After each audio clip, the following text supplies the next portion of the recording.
The bench used to be one of the definitive gym lifts in the world. It was a question which everyone would ask you if you told them you lifted or went to the gym was how much can you bench? It was a great option to show how much strength you had or to gauge how much strength others possessed. Unfortunately, the bench press has fallen out of favor just a little bit too much, and we think unfairly so. The bench press is an excellent lift to build upper body strength and muscle. The amount of weight you can move when you're benching is far greater than any other pressing exercise. And today, we want to show you some of the best ways that you can improve your bench press. Now, bench press programming is relatively simple, and it goes through 3 very distinctive phases. And if by the end of this section, you can understand these phases and implement in your own training, you will be able to bench those weights that I know you can do.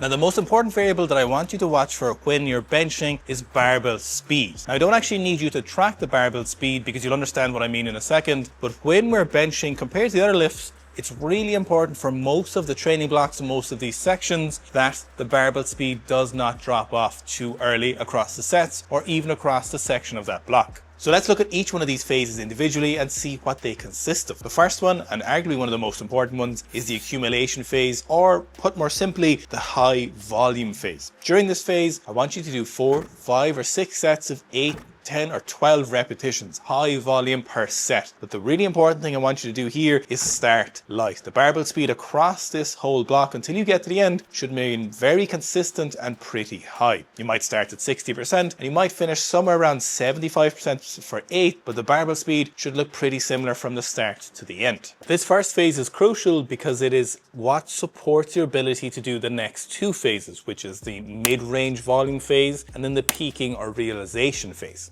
So if we imagine this is phase 1 in the block where we're looking at the accumulation phase, this is approximately how the barbell speed would look. Out here, we would start pretty fast and it would remain pretty consistent with a small downward slope until we get to the end. Now in phase 2, this is the mid-range volume sets where we're doing sets of 5, sets of 3 for something like 4 to 6 sets. This is where a lot of that work is done, and this phase is really crucial that we keep that barbell speed pretty consistent until we get to the end. So for example, if you're going for a PB set of 5x5, of course the last rep or last couple of reps of the final set is going to tailor off a little bit, and it might look something like this. So if this is phase 2 and that mid-range sets, then we're going to see a pretty similar barbell speed, a gentle downward slope until maybe that last set gives a little bit of skew in the data, but you can see that most of those sets are going to remain pretty consistent throughout that block, which might last somewhere between 4 and 6 weeks for that phase 2. Phase 2, when done correctly, is where you set yourself up for a massive peak. So what's really interesting about the bench press is that during a peak, we're not really going to be able to see ourselves go from a really slow barbell speed to suddenly blowing our PB out of the water. For example, if your best bench press is 140 kilos and you move 135 kilos for a really slow single, when you're going for your peak, it's not going to happen. And in very rare cases are you going to see much of a PB. You might see a small one, but we're not going to see these massive PBs. So our goal here during phase 2, before we get to phase 3, which is our peak, is look for barbell speed that stays pretty high throughout the sets, but we still push it towards the end. So for example, if we want to hit 140 kilos bench press, this is where we want to be doing 135 kilos for maybe somewhere between 3 to 5 reps. That's absolutely smashing the weight, maybe a minimum of 3, but it's fast. This sets ourselves up then for an actual meaningful PB, and we can be confident coming into those sets. So upon the completion of our second phase, this brings us to phase 3, the peaking phase. This is where most of your work is done. Let me be clear, if you f***ed up phase 1 and phase 2, you are not going to have a good peak. Unlike the deadlifts or maybe the squat, sometimes we can recover this peak, and even though we might have had a couple of bad sessions where we didn't hit the weights we needed to, sometimes we can kind of bring that back and hit it again. Very often for the bench press, however, when we're going for a heavy single, we need to have done really consistent, productive prior weeks to ensure that the peaking phase goes incredibly well. Now, when it comes to picking your weights for the final and third phase, the peaking phase, I want you to think about this in the same way that you thought about the prior phases, and that you come out of the blocks really strong at the start of the third phase. So in the same way we picked weights that we can move fast in our first phase and weights that we can move fast at the start of the second phase, I want you to do singles in that third phase that are really conservative at the start, and then we can push them a little bit further. Now, usually this peaking phase lasts probably between 2 and 3 weeks, maybe a little bit longer or maybe a little bit shorter depending on how well well things are going. So for example, if you finished phase 2 with 135 kilos for a set of 3 and it was fast, your max is 140. Start that peaking phase maybe with doubles or singles at 135 and give yourself a good opportunity to practice these heavier weights for singles. Now in this case, again, what's really important is that the prior 2 phases went really well. If you've set yourself up really well with phase 1 and phase 2, the peaking phase is going to take care of itself. You don't have to be too concerned about what you do here. You just need to get some practice with singles in. You need to drop that volume down a little bit so you freshen up, and then you'll be ready to go. Benching transfers from those 3s and 2s and 1s pretty reliably. So again,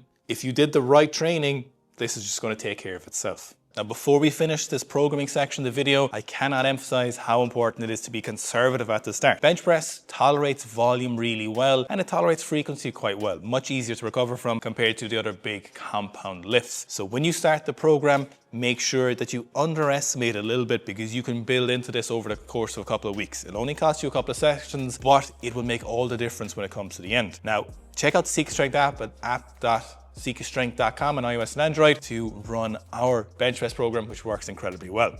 Now on to the rest of the video, where we need to look at technique next. Now, rather than going through the entire technique of the bench press, I'm going to show you 2 things that happens to pretty much everybody when they get to their heavier bench press, regardless of how good or shit at benching you are.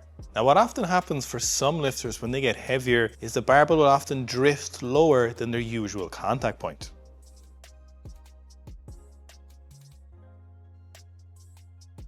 Now in a normal bench press, you'll see that Darren makes contact approximately halfway down his sternum. However, as the barbell gets really heavy, he will drift further down to the bottom of his rib cage. Now why is this a problem? Now if we compare the optimal position for Dara, where his forearm is essentially vertical underneath the barbell, with the terrible position, we'll see that the forearm ends up behind the barbell, and as simple as this may look and sound, this is a much worse position to press from.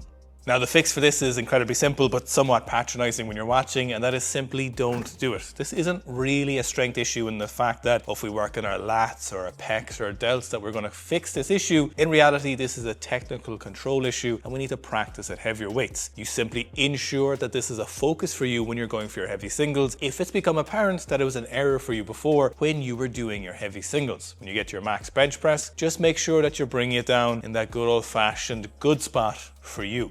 Now, error number 2 goes hand in hand with the first one, and that is an incorrect tempo at heavier weights. So the first tempo we're going to look at is the correct tempo. This is smooth down and aggressively up. This is the bar speed I essentially want most of your sets and reps to be at for phase 1, 2, and even for some of your heavy singles. Now, what happens on heavier weights is people will often have a disjointed tempo on the descent. So we'll see an exaggerated issue here where they bring the barbell down slower than they normally do because the barbell feels heavy, but then in an effort to recruit some stretch shortening reflex, they speed that barbell up just before they get to the bottom. Now this causes 2 consecutive issues. The first issue this causes is the first issue we touched on, which is an inaccurate contact point. When you're not in control of that tempo, you're not going to be in control of where you make contact. Now the second issue this causes is it reduces our ability to correctly time the push from our chest. The ability to remain rigid underneath the barbell and press off correctly with this whole body tightness. That sounds like some kind of cliche, but unfortunately it's an accurate use of the words. When you're pressing off the chest, you need to be in the right position, and when we bring this down at the incorrect tempo that we're not used to, we're just gonna have a bench. Now the fix for this again is, unfortunately, there's no real assistance exercise that we need to do for this, or fortunately, and depending on what way you like to do your training. The first way we need to look at this, like the first error we made, is we need to practice that tempo from the start. We need to ensure that we're bringing it down smoothly to our chest, not too slow, and certainly not too fast. Finding that optimal smooth tempo gives us this ability to hit the correct position each time and then explode off our chest. The other area that actually causes this issue is incorrect programming. The reason we often see this poor tempo is that we'll see people will be trying to program too heavy too soon, and as a result haven't built themselves into the sets and reps and the weights all the way through the program. If you accumulate the volume and you accumulate the sets and reps and you smart and progressively move through those weights, when you get to the heavier sets and reps, you are ready for it. It's not a shock, and as a result you can be confident and consistent with the bench press. Now, on to the assistance exercises. Now, the bench press is one of the unique exercises when it comes to the big compound lifts, and the fact that it just doesn't really need assistance exercises to work really well. Very often the answer when it comes to 1, 2, and 3 assistance exercises is just more bench press. It's almost laughable how effective just more bench pressing for longer is when it comes to fixing your issues on the bench. So unlike in the squat, for example, if my upper back is always rounding, no amount of extra squatting is really going to effectively fix it like focusing on my upper back strength would. However, when it comes to the bench press, very often an extra session of bench press or a little bit more volume of bench press will solve the issue. Now, that's not to say that extra muscle mass from assistance work won't help. It's not to say that extra pressing in a non-specific form like incline dumbbell bench press, for example, won't help in a roundabout way for the bench press. It certainly won't make it worse unless you're doing way too much volume or intensity, but oftentimes the first place we're going to stop for the bench press in our assistance train is actually just close grip bench press. That doesn't really feel like an assistance exercise. How we typically program this if we're using the close grip bench press is usually a 2-to-1 ratio. So if we're benching twice a week, we might do 1 regular bench press and 1 close grip, or if we're benching 3 times a week, we'll do something like 2 regular bench press and 1 close grip bench press. We'll never do more than 1 session of close grip, and in some cases you can probably just get away if you're doing 2 sessions a week with an extra bench press session and forget about the close grip bench press. Now, don't get me wrong, extra assistance exercises will help just a little bit, but don't get caught up in why isn't my bench press moving when all my assistance work is going really well, in the fact that usually just bench press responds really well to the bench. Now, if you're looking to improve your own bench press, along with any other of your strength training movements, check out the Seek Strength app on iOS and Android. This is a fully ground up app that we've made by ourselves to ensure that we have the best quality app. Now, on top of this, you're not just left alone with your program. Right behind me, literally as we speak, my colleague Dara, you may know him as Fitz, is literally sitting on a chat where we will get back to you throughout the week. So if you have any questions or queries, you type it into that coach chat and we get back to you. This is not AI, it's us or a member of the Seek Strength team who respond to your questions and make sure that you're not left on your own to run the programs. We're here to help you and support you as best we possibly can with the Seek Strength app. Sign up on the link below at app.seekstrength.com. You will not regret it. People run the bench press program multiple times over and over again and often go from the low hundreds into those mid hundreds. A lot more of you could bench press 140 kilos than you would think, and the bench press program is one of the best ways that you can do it. Get Seek a Bench at app.seekstrength.com.